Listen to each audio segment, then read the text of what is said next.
Bapak-bapak, ibu-ibu yang saya muliakan, alhamdulillah malam ini kita bisa hadir di masjid ini walaupun sesibuk apapun. Kalimat sibuk ini adalah kalimat yang paling sering digunakan orang dalam kehidupan ini. Bahkan lebih sering lagi kalimat sibuk ini dijadikan kambing hitam, dijadikan alasan untuk acara-acara kita, terutama juga dalam urusan keagamaan. Kadang kita sering tanya kepada kawan kita, kenapa tadi malam tidak hadir di majelis taklim? Jawabannya sibuk. Kenapa sholat Jumat tidak nampak di masjid?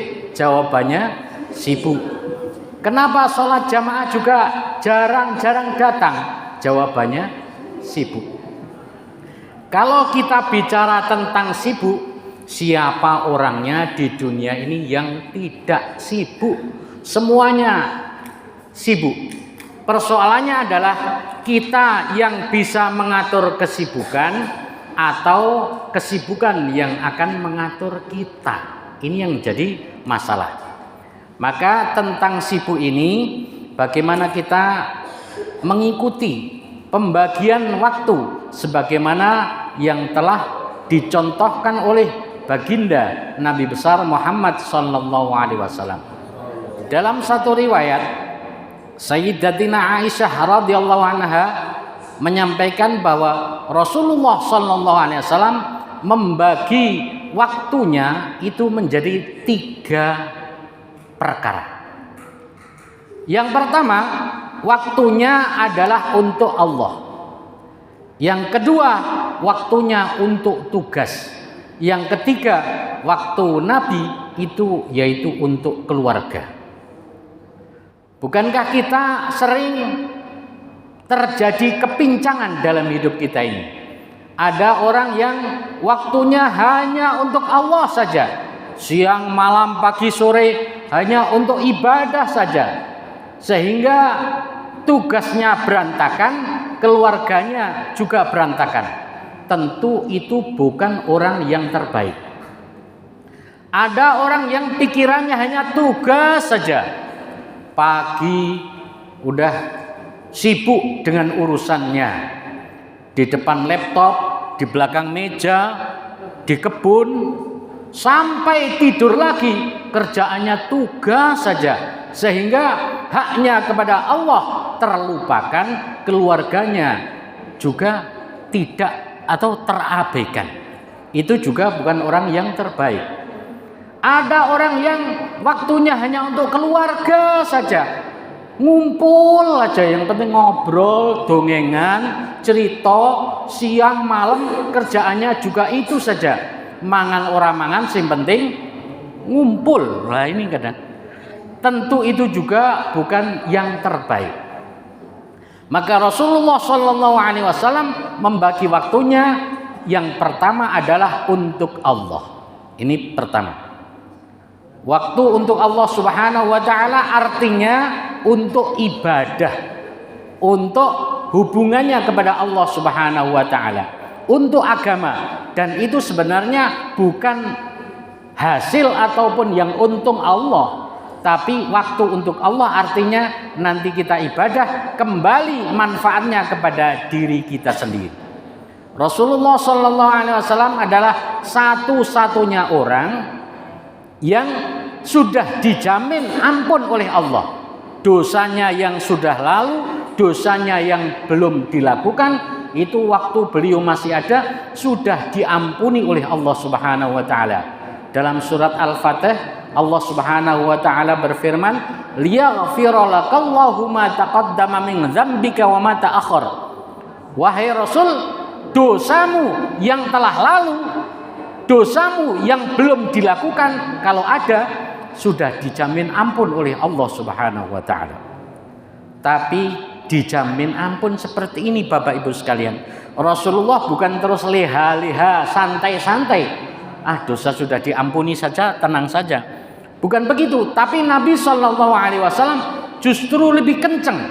Suatu malam beliau pulang Kemudian setelah sholat isya, Aisyah istri beliau menyampaikan, setelah sholat isya saya tidur, suami saya baginda Rasulullah sholat. Kemudian saya tidur, tengah malam bangun, saya lihat Rasulullah masih sholat lagi. Kemudian saya tidur lagi, bangun lagi sepertiga malam yang kedua, yaitu mungkin sekitar jam 3, jam 4. Aisyah bangun, Rasulullah masih sholat lagi. Maka setelah ditunggu sampai salam, setelah salam beliau, Aisyah bertanya, wahai Rasul, ya sayang, kan itu, ya yang, wahai jangan senyum-senyum. Rasulullah itu paling pandai menyenangkan hati istrinya, ya kan? Kita itu, jadi kalau manggil istri beliau, Rasul itu, ya Humairah, wahai wanita cantik yang pipinya kemirah-mirahan. Nah, itu panggilannya bagus sekali. Kita kadang kan manggil jujur tapi menyakitkan, ya kan? Mentang-mentang istrinya hitam, panggilannya tem-tem. Itu jujur tapi kan menyakitkan. Istrinya pesek, dia sek. Nah, ini Rasulullah itu kalau manggil istrinya, wahai sayang, wahai wanita cantik yang pipinya kemirah-mirahan. Ya, ada apa? Engkau ini kan Nabi sudah dijamin ampun dosanya.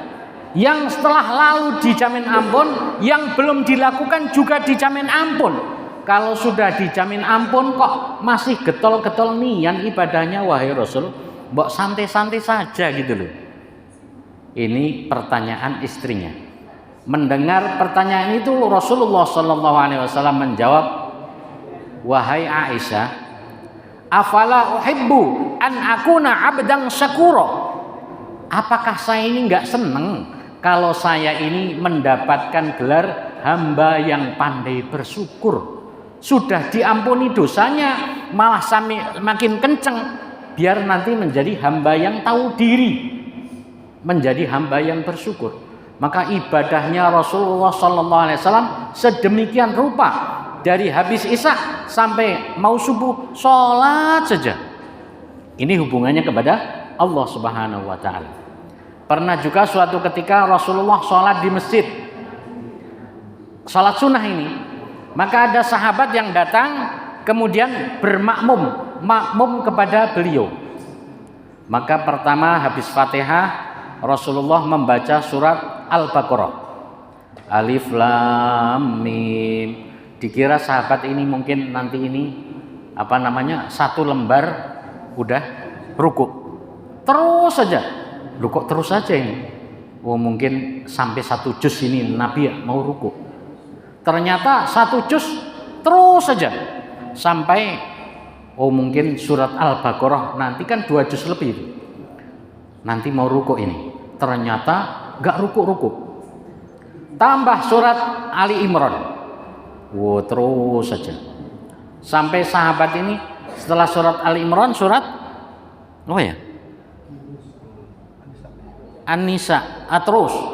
Wah, sahabat ini sampai surat An-Nisa selesai, udah nggak kuat lagi. Bacanya tartil, bacanya bukan kok Alif Lam Mim dzalikal kitabul la raiba fihi, bukan. Tartil Rasulullah ini. Alif Lam Mim dzalikal kitabul la raiba fihi, menghayati isi kandungannya. Terus sampai surat Al-Maidah, sampai ternyata sampai surat An-Nisa ini sahabat ini sudah nggak kuat lagi. Akhirnya rukuk dulu aja lah. Akhirnya rukuk. Ternyata Rasulullah melanjutkan sampai hampir 6 juz. Itu dalam 1 rakaat dan bacanya tartil sekali. Ini ibadah baginda Nabi Sallallahu Alaihi Wasallam.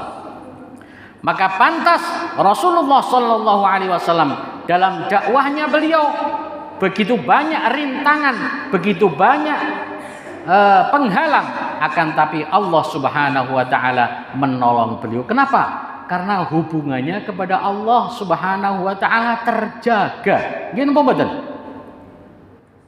backingnya itu backing pusat. Kalau kita backingnya Pak RT kan udah lumayan ya. Ada apa-apa ada Pak RT, tenang. Kita backingnya bupati, punya backing, itu aja kadang agak tenang ya kan. Tapi backing yang itu kan terbatas. Tapi backing Allah Subhanahu wa taala tidak terbatas. Oleh karenanya Rasulullah betul-betul membagi waktunya itu yang pertama adalah untuk Allah, untuk ibadah kepada Allah Subhanahu wa taala. Karena ada orang yang tidak pandai membagi waktu, sehingga 5 menit saja nggak sempat. Ada orang yang pandai membagi waktu, ibadahnya bagus, tugasnya bagus, kebunnya luas, perusahaannya besar, bisa tercover semua karena pandai membagi waktu. Ini yang pertama, waktu untuk agama bagaimana memang betul-betul kita usahakan, kita prioritaskan.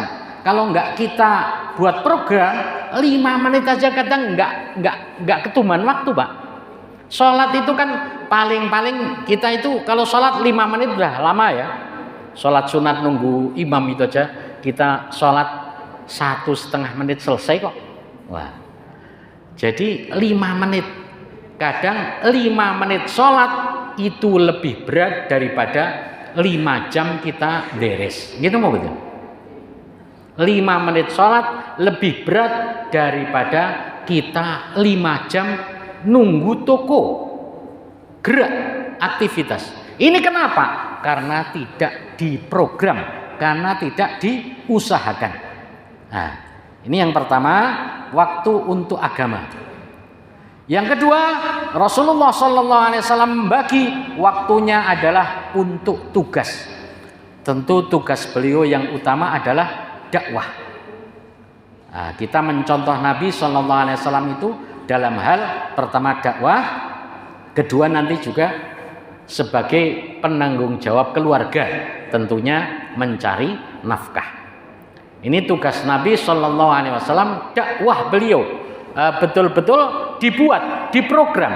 Nah, kita mencontoh Nabi kenapa? Karena memang ditunjuk oleh Allah bahwa contoh kita terbaik adalah baginda Nabi SAW dalam semua lini kehidupan. Kalau kita sebagai pemimpin keluarga, Rasulullah juga pemimpin keluarga yang sangat menyayangi keluarganya. Kalau kita menjadi pekerja yang lain, Rasulullah ada di situ. Dan dalam kesemuanya, Rasulullah adalah contoh terbaik bagi kita. Dan Nabi itu manusia, makanya kita nyontoh manusia itu pas. Kalau kita suruh nyontoh malaikat, tentu tidak akan tepat. Kucing suruh nyontoh kambing, tentu tidak bisa, ya kan? Suaranya, nyontoh kambing itu, eong, tetap ngiong saja. Nah, kita mencontoh Nabi karena baginda Nabi adalah manusia, walaupun tidak seperti manusia biasa atau luar biasa. Muhammadun basyaru lakal basyari, Muhammadun basyaru lakal basyari, bal huwa kal yaquti bainal hajari, bal huwa kal yaquti bainal hajari.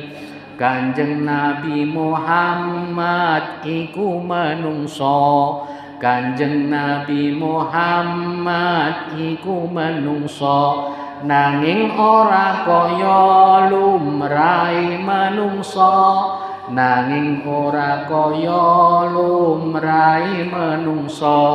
Balik Kanjeng Nabi iku kaya inten, balik Kanjeng Nabi iku kaya inten. Kumpul karo jenis watu dudu inten, kumpul karo jenis watu dudu inten.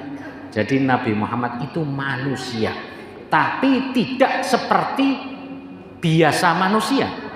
Nabi manusiawi, berjuang secara manusiawi, maka kita suruh nyontoh beliau karena manusia Rasulullah, tapi beda kualitasnya. Rasul itu seperti intan yang kumpul di tengah-tengah batu-batu yang lain, kerikil-kerikil yang lain itu manusia yang lain. Nabi itu seperti intan mutiara, mencorong. Nabi nangis. Nabi berkeringat juga. Nabi itu sama dengan manusia yang lain, tapi beda keringatnya. Kan ini keringat Nabi itu wangi kayak minyak kasturi. Kan itu keringetin jenengan itu kan kecut. Nabi meludah, tapi ludah Nabi tidak sama dengan ludah kita semua. Kalau ludah Nabi, ketika Sayyidina Abu Bakar mengantar beliau hijrah, sama-sama hijrah bersembunyi di Gua Sur, maka Abu Bakar itu melihat ada lubang-lubang dulu. Ketika Nabi datang, kemudian lubangnya itu ditutup dengan kaki beliau. Karena lubang-lubang yang lain sudah ditutup, khawatir ada binatang, maka satu lubang tersisa, ditutup dengan kaki beliau. Maka Rasulullah kemudian tiduran di pangkuan Sayyidina Abu Bakar ini. Ternyata kaki yang dibuat nutup lubang itu ada ularnya. Maka digigitlah Sayyidina Abu Bakar ini oleh ular itu, cekek gitu. Maka tapi ditahan, karena kalau mau teriak khawatir Nabi ini terbangun ganggu. Tapi lama-lama digigit ular toh, ular Arab pula kan. Wah, akhirnya ditahan-tahan, menangis Abu Bakar sampai Rasulullah, ma baluka ya Abu Bakrin, kenapa wahai Abu Bakar? Enggak apa-apa ya Rasul. Kenapa? Kok kayaknya nahan sesuatu? Iya ya Rasul, ini apa? Kaki. Kenapa kaki? Entah digigit apa ini ya Rasul. Ternyata digigit ular. Maka mana kakinya diludahi oleh baginda Nabi. Juh, begitu. Langsung seketika sembuh itu, enggak sakit lagi. Ini ludah Nabi. Ludahnya Pak Parlan gimana? Ludah kira-kira gimana Pak Kamil? Wah, ludah kita diludahkan ke orang bukan jadi sembuh, malah tambah sakit, baunya nggak enak pula kan? Ini Rasul punya ludah, ludahnya beda dengan ludah kita. Nabi berkeringat, keringatnya beda dengan keringat kita. Rasulullah itu intan mutiara di tengah-tengah batu-batu manusia yang lain. Maka kita nyontoh Rasulullah SAW tentu pas, tepat, karena beliau juga manusia. Maka tugas Rasul SAW berdakwah.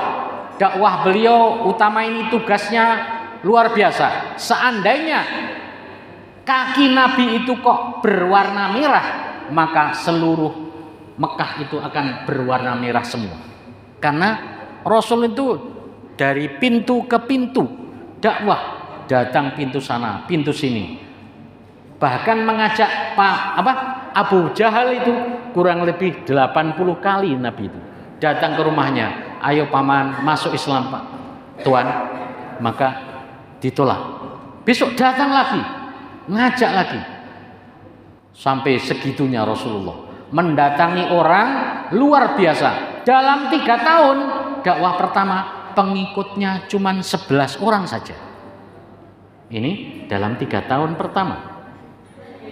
Dakwah terus, fokus usaha, bagaimana beliau itu hanya memikirkan bagaimana umatnya itu selamat dari murka, dari azab siksa Allah Subhanahu wa taala. Beliau ditawari, wala saufa yu'tika rabbuka fatardha. Wahai Muhammad, Tuhanmu akan memberikan apa saja kepadamu asal menyenangkan hatimu saja Muhammad. Kalau kamu ingin harta benda Muhammad, Allah akan jadikan gunung Uhud jadi emas diberikan kepadamu. Kalau kamu Muhammad ingin jabatan, Allah akan jadikan raja dunia. Kalau kamu Muhammad ingin istri cantik, tinggal pilih saja, Allah yang kasih tawaran. Tapi dengan tawaran yang sangat menggiurkan itu, Nabi Shallallahu Alaihi Wasallam mengatakan, Ya Rabb, la arda wa wahidum min ummati finnar. Ya Allah, walaupun Engkau berikan gunung emas kepada saya, Engkau jadikan saya raja dunia, Engkau berikan kepada saya istri-istri cantik, semuanya itu ya Allah tidak akan bisa menyenangkan hati saya kalau saya lihat satu saja dari umat saya ada yang masuk neraka ya Allah. Ini yang difikirkan baginda Nabi Sallallahu Alaihi Wasallam. Maka tugas dilakukan dengan penuh semangat Rasulullah. Ini yang kedua, waktu beliau untuk tugas. Nah, kita nyontohnya tugas kita bagaimana juga kita laksanakan. Kita sebagai kepala keluarga mencari nafkah, tugas ibu-ibu sebagai istri bagaimana melayani suami, bagaimana menjadi ibu rumah tangga yang baik, menjadi istri yang sholihah yang mendukung program-program yang baik dari para suami kita. Ini tugas kita. Yang ketiga, Nabi Shallallahu Alaihi Wasallam membagi waktunya adalah untuk keluarga. Rasul Shallallahu Alaihi Wasallam mengatakan, khairukum li ahlihi wa ana khairukum li ahli. Sebaik-baik kamu adalah orang yang paling baik terhadap keluarganya, dan aku adalah orang yang terbaik kepada keluargaku. Ini Nabi Shallallahu Alaihi Wasallam. Khairul anbiya wal mursalin, ini kadang sering jahit sandalnya sendiri, membantu masak istrinya. Ini Rasulullah Shallallahu Alaihi Wasallam sangat menyayangi keluarganya. Ketika putra beliau Said Ibrahim wafat, beliau nangis. Maka ditanya, kenapa nangis? Nangis ini adalah fitrah manusia, tanda sayang. Yang nggak boleh kalau ditinggal mati itu ngomel-ngomel, ya. Kalau nangis boleh saja. Yang nggak boleh itu, aduh kenapa sih papa kok terus mati? Harusnya nggak mati dong, kan itu. Nah, Pak piye terus aku karo sopo iki nek ngene iki lah kok mati barang. Nah, itu yang harus dijaga mulut. Kalau nangis keluar air mata itu nggak apa-apa, itu sayang namanya ya. Jadi nangis itu boleh-boleh saja. Yang nggak boleh itu meratap itu ya ngomel, kadang baju sampai disobek-sobek. Malah piye iki bapakne, aku dadi rondo kan ngono kuwi. Nah, seakan-akan tidak terima dengan takdir Allah, itu yang nggak boleh. Kalau menangis boleh-boleh saja, tapi jangan sambil ngeromet.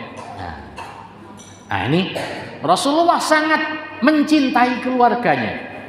Dan Nabi Shallallahu Alaihi Wasallam pernah suatu ketika beliau pulang dari dakwahnya malam-malam, kemudian ngetuk pintu, Assalamualaikum. Ternyata istrinya Aisyah sudah tidur. Assalamualaikum sampai 3 kali tidak bangun. Maka kemudian Rasul menggelar sorbannya di depan pintu. Di depan pintu digelar sorban. Tidur di situ. Ini asyraful anbiya wal mursalin. Beliau itu mulia-mulianya para nabi dan para rasul. Tidur depan pintu. Sampai tengah malam Siti Aisyah ini terbangun. Kaget, ini Rasulullah tadi belum pulang. Pintunya tak kunci ya? Wah, lari. Halo? Tes. Hidung nih. Jadi walaupun mati lampu tetap saya lanjutkan.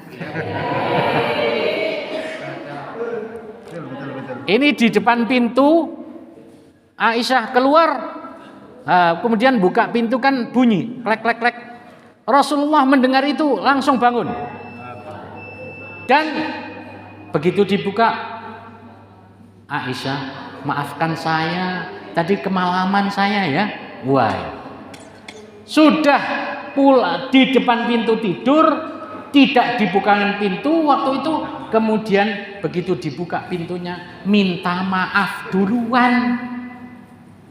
Kira-kira kita macam itu enggak? Pak RW kira-kira ngoten.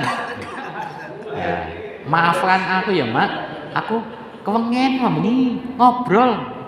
Nah, kalau yang enak kan kita itu begitu pintu dibuka kok kita tidur di depan pintu, batu itu tutup toh, wah turu kaya kebo itu ki.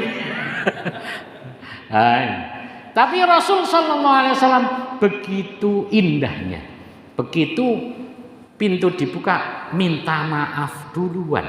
Nah ini kadang-kadang kita itu nahan 4 huruf tapi ini jadi sumber petaka. MAAF, maaf nih, ming gara-gara minta maaf berat, akhirnya itu ada masalah kecil sebenarnya. Nahan, kalau aku yang minta maaf, ya sorry ya, aku yang bener kok. Yang perempuan istri juga begitu, aku juga nggak mau dong minta maaf, aku yang bener. Akhirnya diem-dieman sampai 2 hari, 3 hari nggak samaan. Sampai akhirnya 3 hari berlalu nggak saling menyapa, menahan maaf itu saja. Akhirnya kowe karepe piye to? Pegatan, ayo. Wah, bisa jadi gara-gara cuma nahan kata maaf yang sebab masalahnya sepele, tapi ini bisa jadi perceraian. Gitu betul. Maka contoh baginda Nabi Sallallahu Alaihi Wasallam dalam berkeluarga begitu harmonis, nyaman, enak. Dan itu insya Allah kalau kita contoh, yakin contoh Nabi itu adalah contoh terbaik buat kita semua. Oleh karenanya bagaimana kita ya terus belajar bagaimana kehidupan ini kita mengatur 3 waktu tadi. Pertama untuk Allah, yang kedua untuk tugas, dan ketiga untuk keluarga. Insya Allah kalau ini kita ikuti teladan uswatun hasanah dari baginda Nabi Sallallahu Alaihi Wasallam itu kita ikuti, maka kita akan menjadi manusia yang baik dan makin baik terus meningkat sehingga kehidupan kita kehidupan yang diridhoi Allah, karena tujuan hidup kita adalah mardhatillah atau menggapai ridho dari Allah Subhanahu wa taala. Ngoten yang saya sampaikan malam hari ini. Cukup nggih? Nah, jadi nek kedawan ki nanti wis ngantuk kayak omong baru ya. Saya kira ya sedikit saja, mudah-mudahan ada manfaatnya buat kita semua. Yang terbaik itu adalah orang yang mendengar itu baik, yang menyampaikan baik, mudah-mudahan yang baik lagi adalah setelah kita mendengarkan kita bisa diberi kemampuan untuk mengamalkan dan menyampaikannya. Insyaallah nggih. Nah, mudah-mudahan seperti itu. Segala kekhilafan dan kesalahan saya mohon maaf dari awal hingga akhir. Saya akhiri aqulu qouli hadza wa astaghfirullahal azim li wa lakum wallahu waliyut taufiq bi aqwamit thariq. Wassalamualaikum warahmatullahi wabarakatuh. Waalaikumsalam.